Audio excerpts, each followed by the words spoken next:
Okay, so it's 9 o'clock. Let's get started. So, hello everyone. Welcome to our today's Zoom seminar.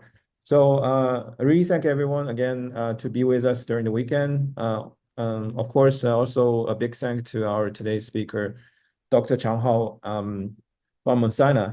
So it's really my pleasure to welcome our today's speaker, Dr. Chang Hao. Who is currently assistant professor in Icahn School of Medicine at Mount Sinai in New York. So Hao actually completed his both undergraduate study and also PhD study in University of Science and Technology of China. And then after which he moved to United States to pursue his postdoc training.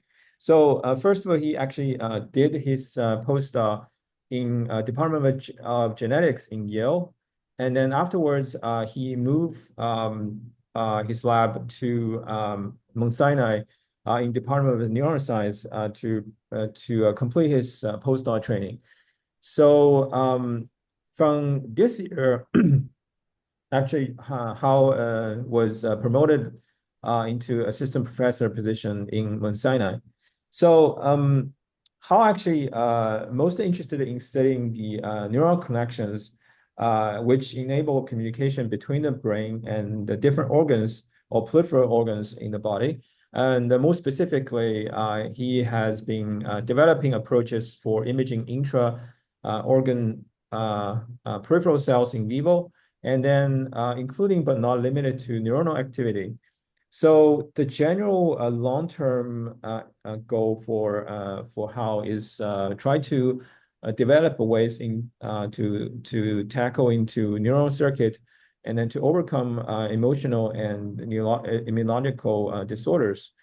So I think for housework, he has been really doing a lot of fantastic work in brain-gut axis, which recently he got I think I'm super impressed with his work on this newly discovered gut-brain axis, how they actually modulate not only the GI function, but also the microbiome community.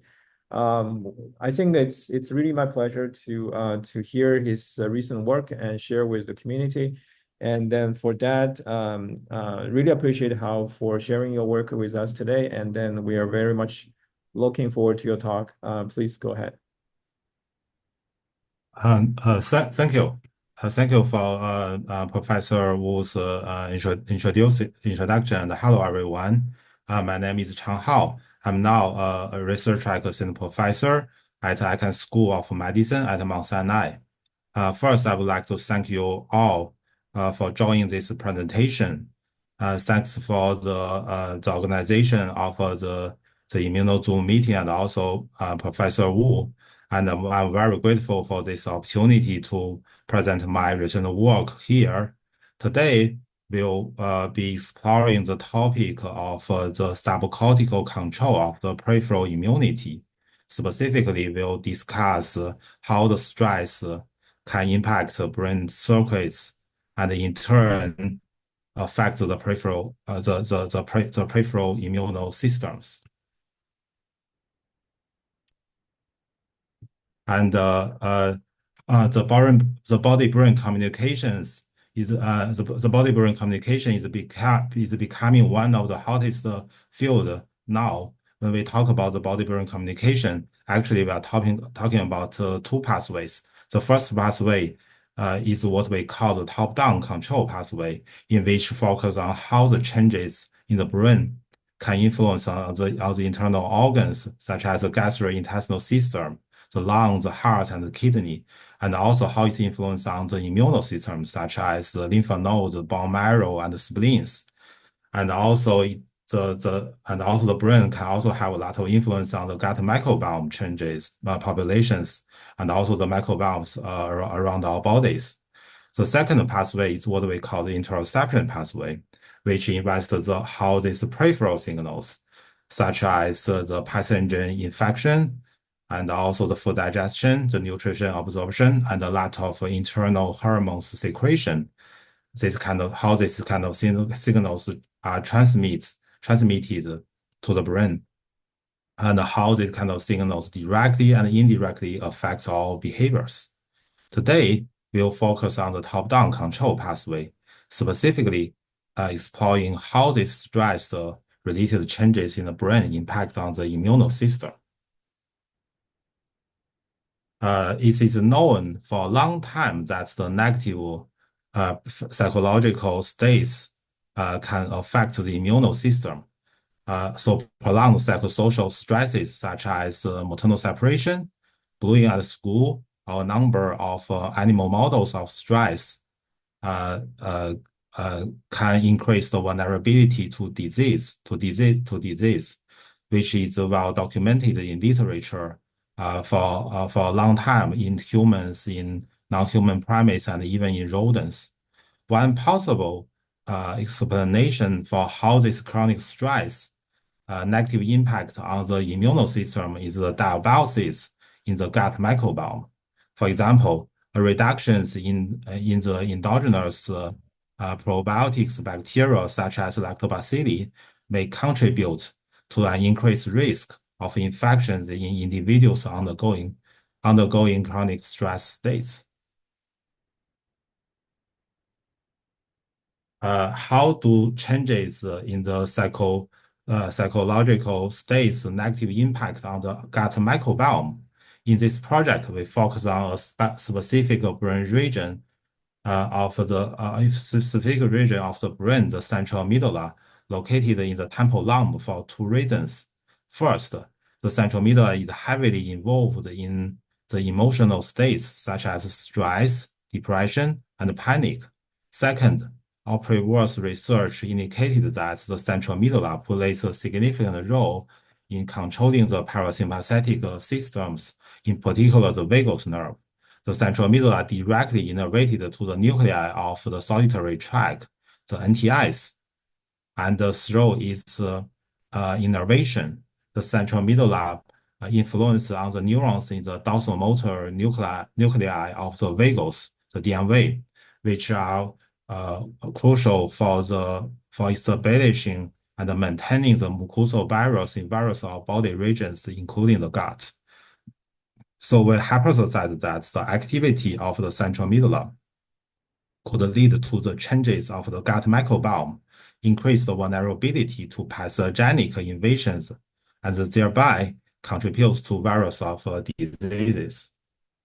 So we start by recording the activity of the central amygdala, a relative number of neurons in the central amygdala in the mice.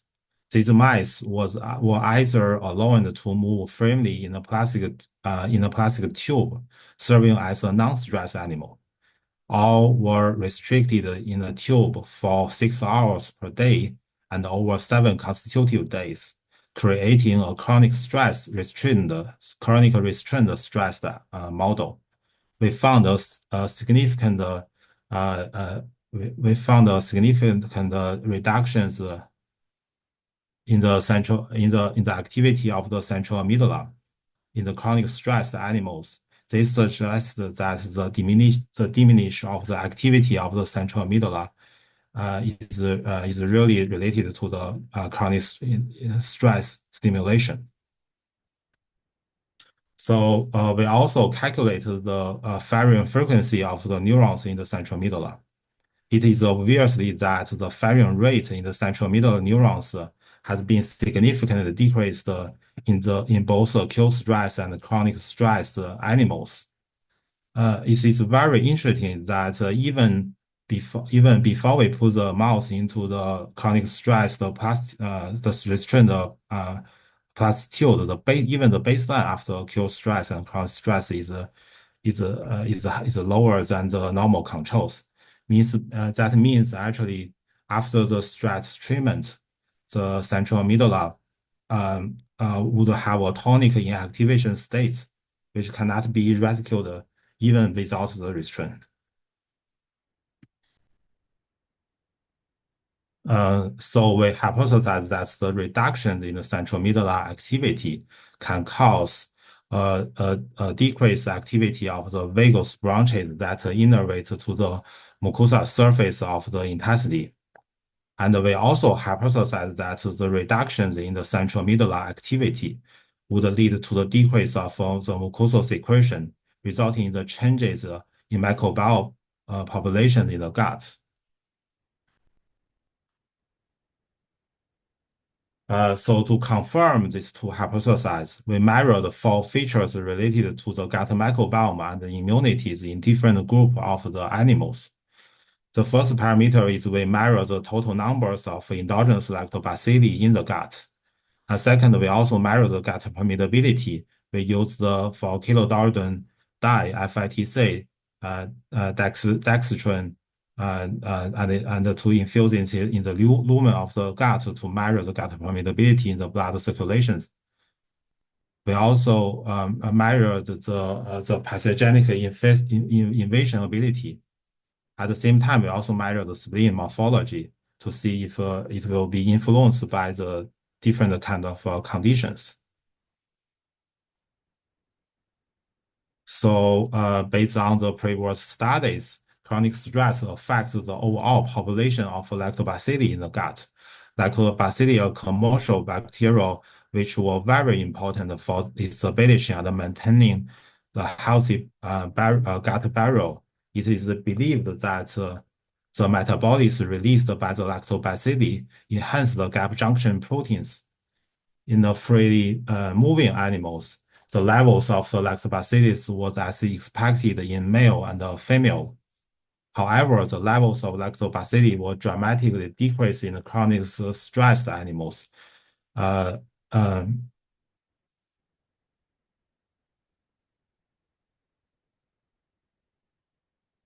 As a result of the reductions of the lactobacilli, we can observe a compromised ability of the gut to maintain its barrier function. When we injected the dyes into the lumen of a non-stressed animal, there were very low levels of dyes penetration into the blood circulation. However, in the chronic stressed animal, the amount of dyes that cross into the blood circulation was significantly higher. This finding supported the hypothesis that the decreased numbers of in lactobacillus levels is followed by the increase in the gut permeability.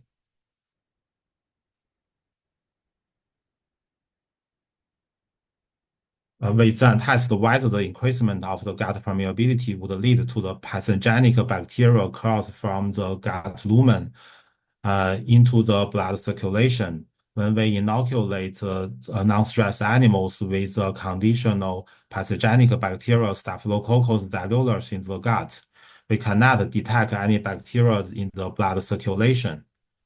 However, when we inoculate chronic stressed animals with Staphylococcus in the gut, we can find bacteria presented into the blood circulation. It means after chronic stress treatment, the vulnerability of the infections will increase.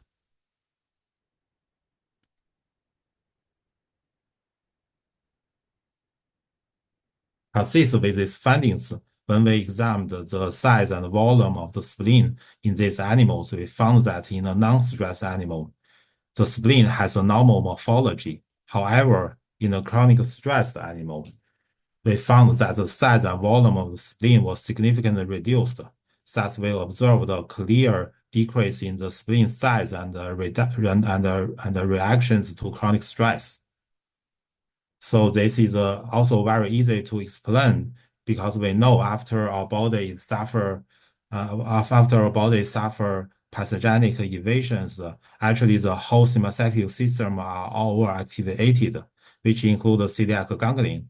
And in the data we didn't show here is also we can see the if the overactivity of the celiac ganglion, it can trigger the shrink of the spleen and to release the immune cells from the spleen to the blood circulation system.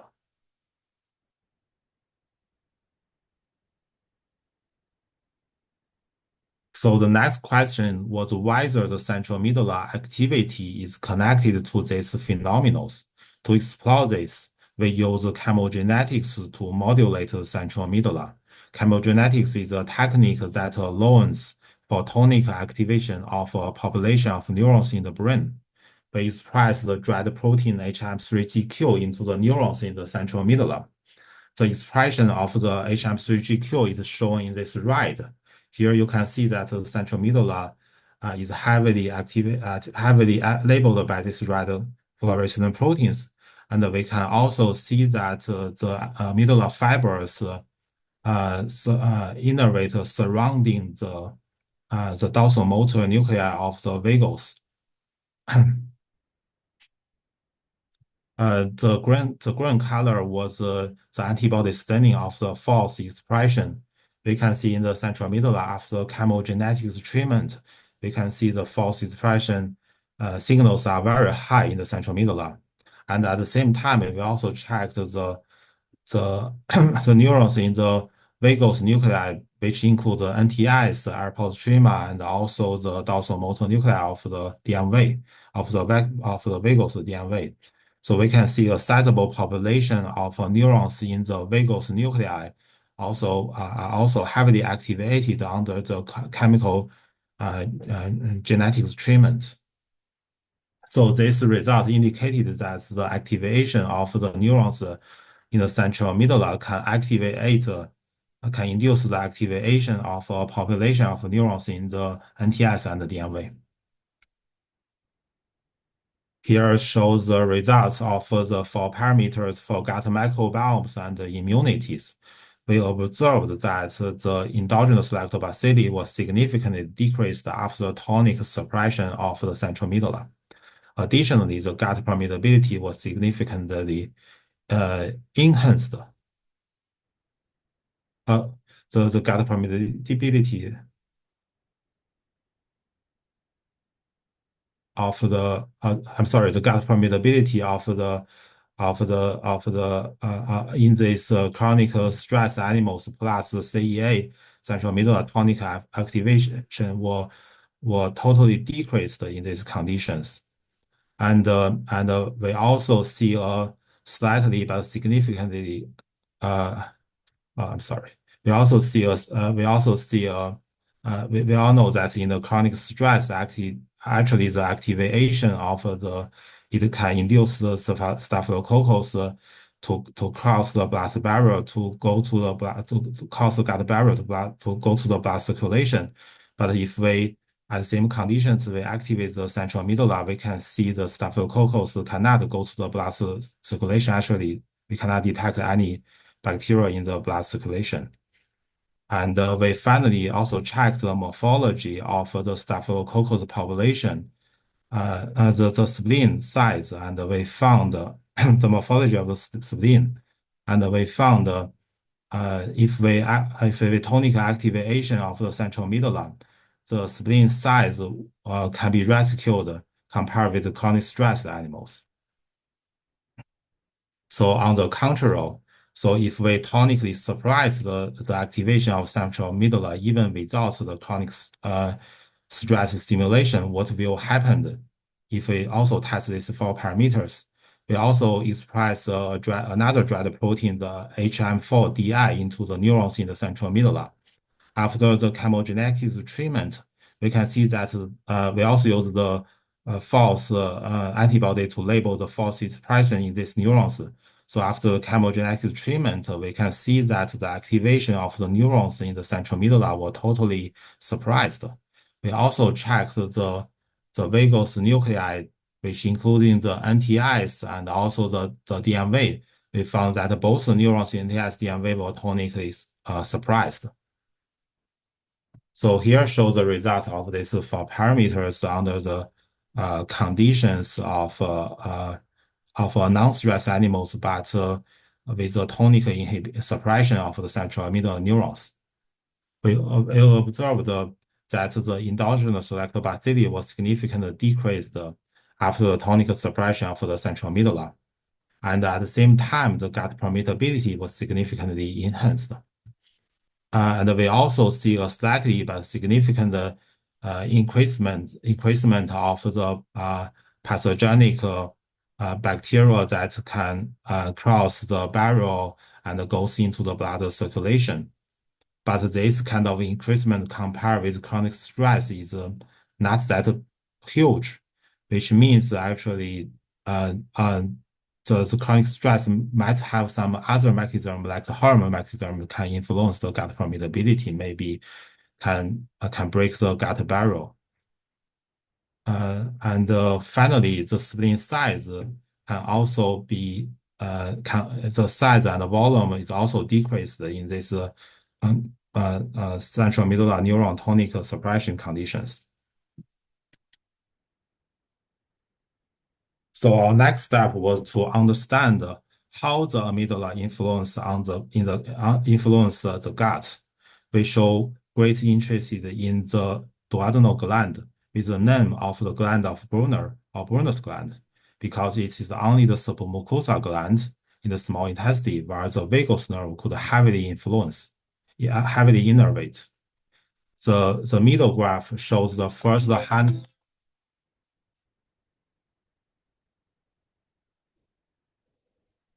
The middle illustration is the first hand-drawn graph for Brunner's gland created by its discoverer John Brunner. The right graph is what we use the genetic marker, the GRP1 receptor, to label the Brunner's gland. You can see that the location and the morphology were very similar from those two graphs. And the GRP1 receptor in the literature was reported can specific label of the Brunner gland. We also use we can use the PS staining to visualize the mucin content in the Brunner's gland. And CCK was reported to increase the mucin secretion from the Brunner's gland. So after the CCK treatment, there were more empty glands visible in the Brunner glands region. We also have developed a new deep learning algorithm to analyze the mucin content in each single gland. This new algorithm can separate the boundaries of the outside of the gland and also the inside of the gland.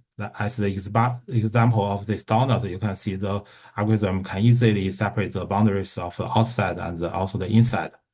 And we defined a void score to evaluate the empty of the Brunner's gland. It was calculated by the error of the inside of the empty region of the gland, and to subtract the error outside of the whole gland. So if the void score is high, that means the gland is empty. So we use this stratagem to analyze the saline-treated Brunner gland and the PS staining data, and also CTK-treated Brunner gland PS staining data. We can see in the CTK-treated Brunner gland void score, you can see a great population of a high void score population of high void score gland with high void scores were visualized in this analyzed data.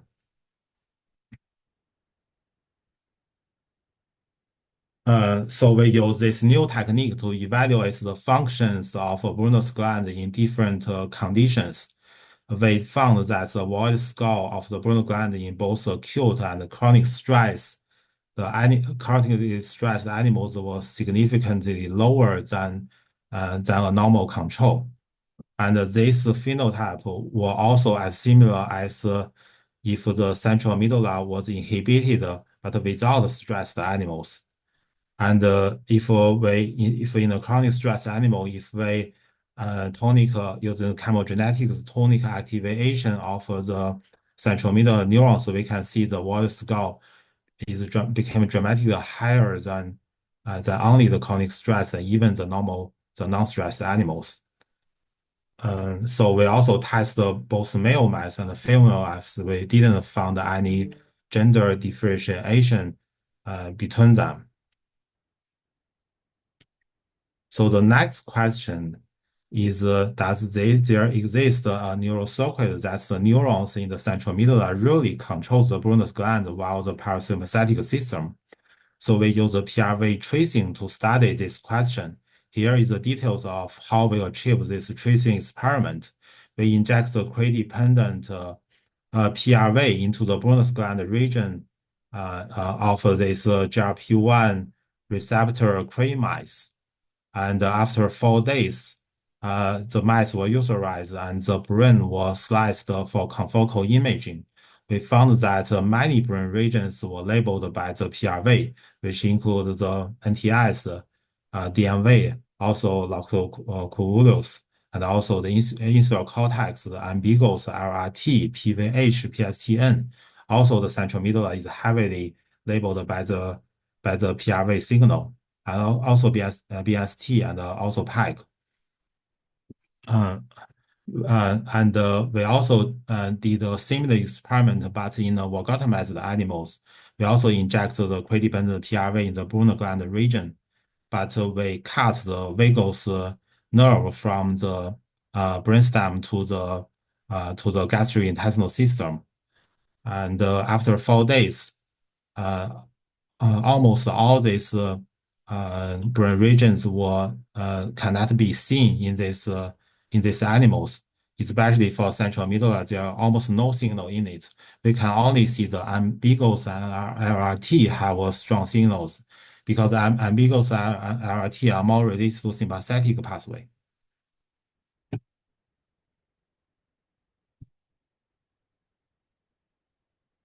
So this graph shows the neural circuit. It suggests that the central medulla regulates the immunity and the gut microbiome by influencing the mucosal cells, the Brunner glands in the duodenum.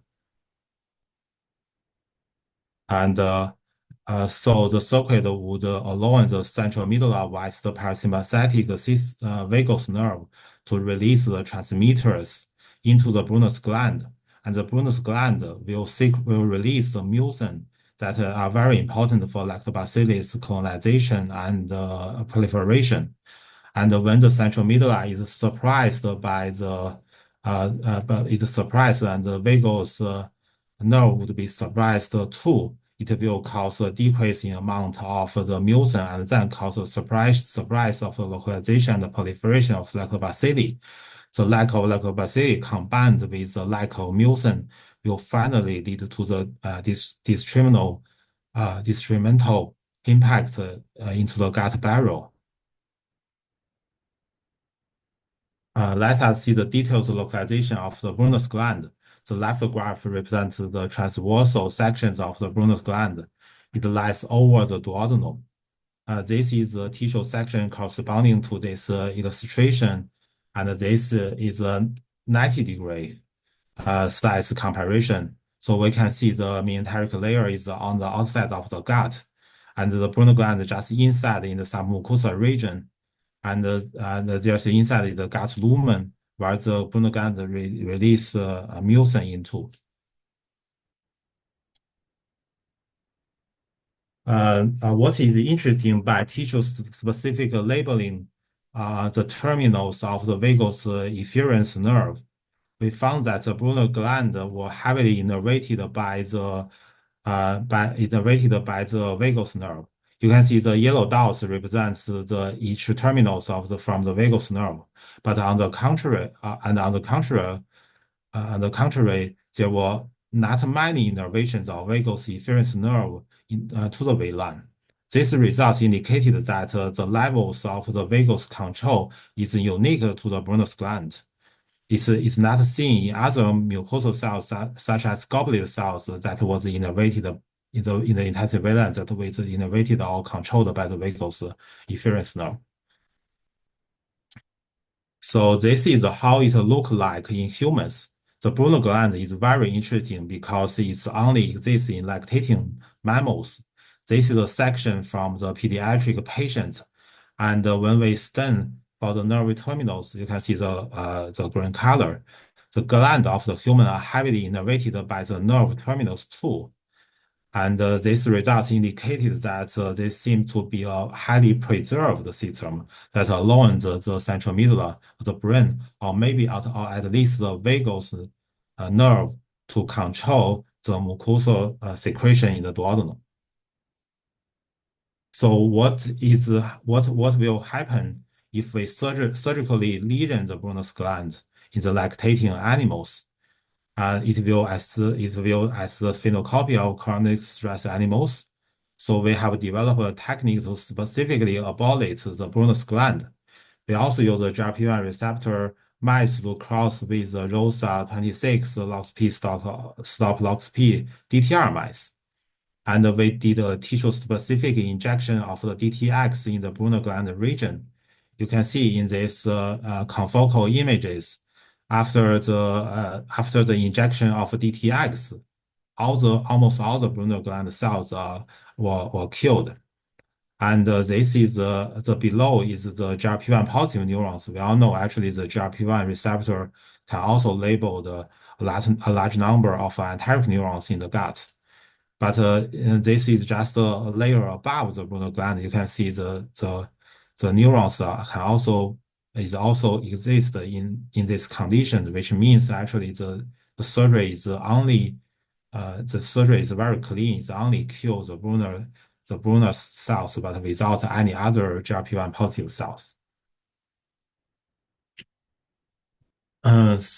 So we inoculate again. We inoculate these mice again with the Staphylococcus cellulus.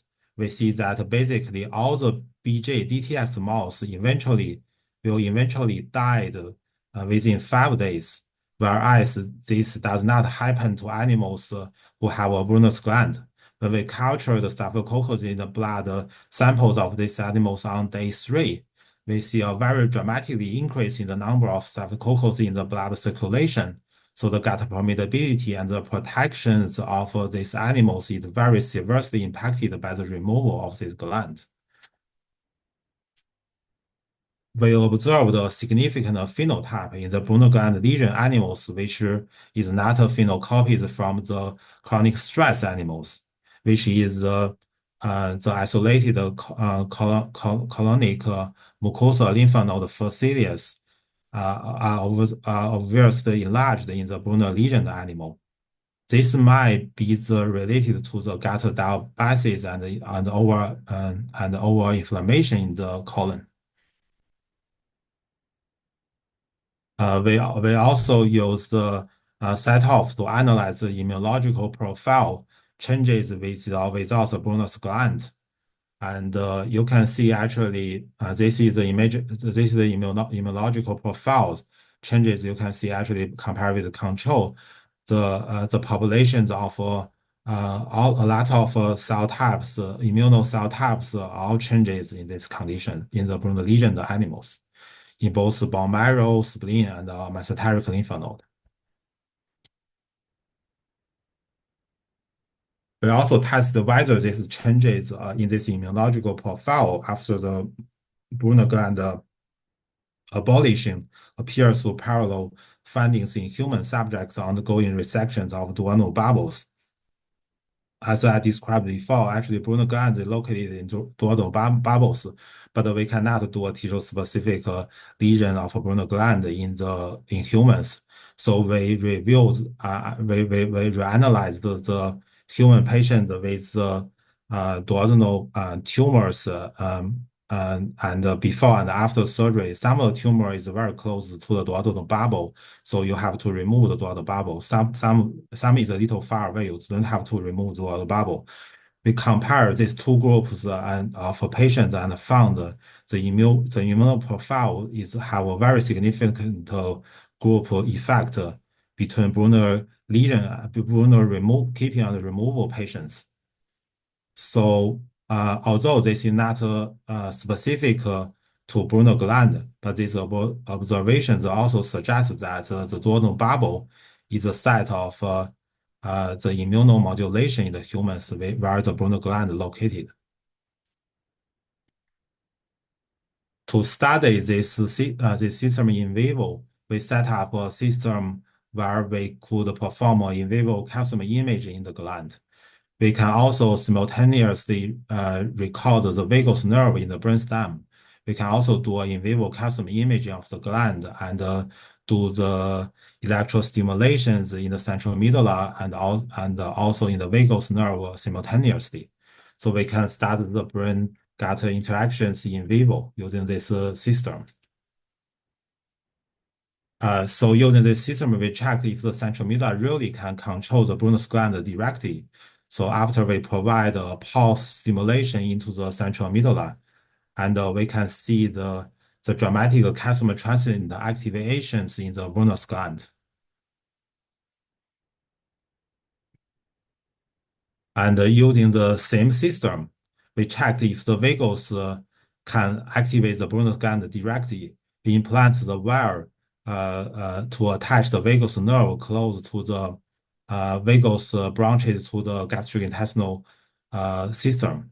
After the electrical stimulation, we can see a dramatically calcium activation in the Brunner gland and also the dramatic movement of the stomach, which quite match the functions of the vagus efferent nerve. So another interesting question is the Brunner glands are controlled by the left vagus nerve or the right vagus nerve. We all know that there are two branches of vagus nerve that go to the gastrointestinal system. We use the system to stimulate the left and the right vagus nerve separately. We found that both left and the right vagus nerve can strongly activate the Brunner's gland, inducing the mucosal secretion and increasing the gut barrier protection. So these results also match the fluoride gold tracing in the Brunner glands region. When we inject the fluoride gold in the Brunner's gland region, you can see both the left and the right DNV neurons are labeled. The number of the neurons in both sides are very similar. So to summarize, firstly, we found that an emotion structure in the brain, the central medulla, while the parasympathetic system controls the mucin secretion behaviors of the Brunner's gland. And secondly, we found that this circuit is essential for allowing the colonization and proliferation of the lactobacilli. And thirdly, we found that this circuit is very important for maintaining the gut barrier and the protection against the foreign infections. So to think it a little deeper, this mechanism might be the reason why the vagal stimulation could improve the immunological parameters such as anti-inflammation and also anti-infection. And secondly, the vagal stimulation might lead to an interruption in the development of diabetes when the subject suffers negative psychological states. And also, this new mechanism might be helpful for the patient with psychological disorders. So our system, our new discoveries provide another explanation of the mechanism of the vagal stimulation. So based on Kevin Tracy's hypothesis, the vagus nerve actually first controls the celiac ganglion and through the sympathetic system control the spleen to control the whole immune system. But here, we provide an alternative signal pathway that maybe the vagus nerve controls the Brunner gland secretion in the gastrointestinal system and the microbiome populations, and finally influence on the immune system. So finally, I will thank my mentor, Professor Ivan Diarju, who is now director in Max Planck Institute of Biological Cybernetics, and a lot of my colleagues in our lab, and also thanks a lot of my collaborations, like Professor Ruth Ley, who is also director in Max Planck Institute for Biology in Tübingen, who helps us a lot for the microbiome data experiment design, the data analysis. We also thanks Professor Peter Nico and Simon Schuyler, who is in the Tübingen University, who help us to do the immunostaining in the human Brunner gland samples. And also thanks to the funding support from Max Planck Institute, also the FASI and the NIH, and also the seed money from the Icahn School of Medicine at Mount Sinai. So thank you for the audience.